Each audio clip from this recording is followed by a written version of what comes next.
জান্নাতের দিকে রওনা করবে। জাহান্নামী বান্দাগুলো যখন জাহান্নামের দিকে রওনা করবে, জান্নাতীরা দেখে দেখে জাহান্নামীদেরকে চিনে ফেলবে। আবার জাহান্নামী বান্দাগুলো দেখে দেখে জান্নাতীদেরকে চিনে ফেলবে। ওই তো আমার অমুক ভাই, একই মায়ের গর্ভ থেকে দুনিয়ার জমিনে এসেছিলাম, একই মায়ের সন্তান ছিলাম, একই মায়ের দুধ পান করে দুই ভাই বড় হয়েছি। আমার অমুক ভাই জান্নাতে চলে যায়, আর আমি আজকে জাহান্নামের বাসিন্দা হয়ে গেলাম। আফসোস আছে না? অনেক সন্তানগুলো জাহান্নামের দিকে রওনা করবেন, মা বাবাগুলো জান্নাতের মধ্যে চলে যাবে। মা বাবা চেয়ে চেয়ে দেখবে আর আফসোসের কান্না করবে। আর যে সন্তানগুলোর পেছনে মাথার ঘাম পায়ে ফেলে ফেলে কত কষ্ট করেছি, নিজের আপন স্ত্রীকে কলিজা দিয়ে ভালোবেসেছি, সব শখ আহ্লাদগুলো পূরণ করলাম। আজ আমার স্ত্রী জাহান্নামের দিকে রওনা হলো, আর আমি আল্লাহর জান্নাতের মেহমান হয়ে গেলাম। আপনাদের মনের ভিতরে প্রশ্ন আসতে পারে, হুজুর সেই দিন কি মানুষ দেখে কাউকে চিনবে? অবশ্যই চিনবে। কোরআন জানিয়ে দেয়, একজন আরেকজনকে দেখে দেখে চিনে ফেলবে আর আফসোসের কান্না করবে। জান্নাতের ভেতর থেকে জাহান্নামীদের দৃশ্যগুলো দেখানো হবে, তারা দেখে দেখে চিনে ফেলবে। আরে একই মসজিদের মুসাল্লি ছিলাম, আমার ওই কাতারের পাশেই যে লোকটা দাঁড়িয়ে নামাজ পড়তো, সে আজকে জান্নাতের মেহমান হয়ে গেছে, আমি জাহান্নামে চলে যাই। আমার অমুক বংশের লোকটা জান্নাতে চলে গেছে, আর আমি আজকে জাহান্নামে চলে যাই। একজন আরেকজনকে দেখে দেখে চিনে ফেলবে আর কান্না করবে। জান্নাতের একটা পর্যায়ে যখন আল্লাহ পাক জান্নাতের মধ্যে দাখিল করে দিবেন, জাহান্নামীরাও যখন জাহান্নামের মধ্যে প্রবেশ করে যাবে, এবার জান্নাতীরা জান্নাতের ভেতর থেকে জাহান্নামীদের দিকে তাকিয়ে তাদের কষ্ট দেখে দেখে একজন আরেকজনের ভিতরে প্রশ্ন করতে আরম্ভ করবে। কোরআনুল কারীমের সূরাতুল মুদ্দাসসিরের ভিতরে আল্লাহ পাক রব্বুল আলামিন জানিয়ে দেয়, ফি জান্নাতি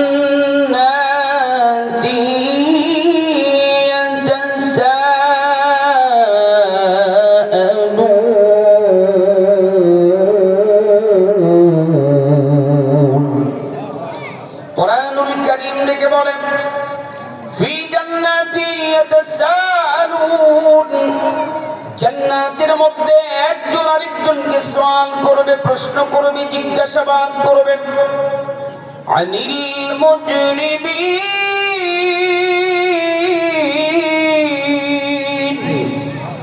যারা তাদের অপরাধীদের অবস্থা দেখে দেখে অপরাধীদের সম্পর্কে জানতে চাইবে। আনিল মুজরিমিন, কি ছিল তাদের অপরাধ, কোন অপরাধ দুনিয়ার জমিনে করার কারণে আজকে জাহান্নামের বাসিন্দা হয়েছে। জান্নাতীদের মনের ভিতরে একটা কৌতূহল জাগবে, ওরা কি কি অন্যায় করেছে, যে অন্যায়গুলো করার কারণে জাহান্নামের বাসিন্দা হলো, আর আমরা সেই অন্যায়গুলো না করার কারণে জান্নাতের বাসিন্দা হয়েছি। তাদের কৌতূহলী মনে এবার তাদের কাছে আবার জিজ্ঞাসা করা হবে, মা সালাকাকুম ফি সাকর। জোরে বলুন আল্লাহু আকবার। তারা এবার জানতে চাইবে কি এমন অপরাধ দুনিয়ার জমিনে করেছিল, কোন অপরাধ তাদেরকে সাকর নামক জাহান্নামের বাসিন্দা বানিয়ে দিল। এবার এক নম্বর অপরাধ যারা বলবে, অপরাধীরা জাহান্নামী বান্দাগুলো এক নম্বর জবাব দিবে, ক্বালু লাম নাকু মিনাল মুসাল্লিন।